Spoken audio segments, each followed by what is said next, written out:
কিভাবে আপনি সফল হবেন? কি সেই সূত্র, কি সেই রহস্য? এ প্রশ্নের উত্তর খুঁজতে খুঁজতে অনেকেই হয়রান। এই উত্তর খুঁজতে আমরা চলে যাব সোজা ফুটবলের কিংবদন্তি মেসির কাছে। মেসি কি বলে তাহলে শুনুন। মেসি এক ইন্টারভিউতে বলেছে, নিজের স্বপ্নটাকে ধরে রাখতে, নিজের স্বপ্নটাকে এগিয়ে নিতে কঠোর পরিশ্রম করতে হবে। এতে যতটা কষ্ট করার করতে হবে, এটা করা মাস্ট, দরকার, না হলে আমার স্বপ্ন পিছিয়ে যাবে।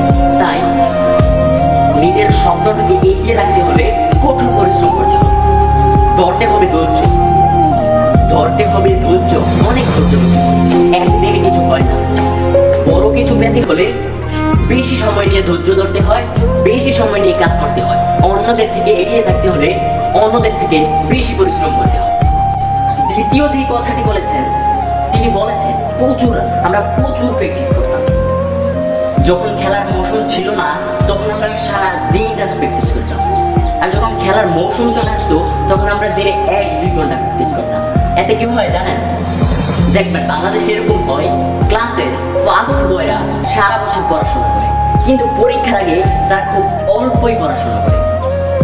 এতে কি বোঝা গেল? এতে বোঝা গেল সারা বছর প্র্যাকটিস করতে হবে। সারা বছর আপনি যে দক্ষতা অর্জন করতে চান সেই দক্ষতার উপর কাজ করতে হবে। যখন ওই কাজটার সময়, উপযুক্ত সময় আসবে, তখন খুব অল্প কাজ করলে চলবে।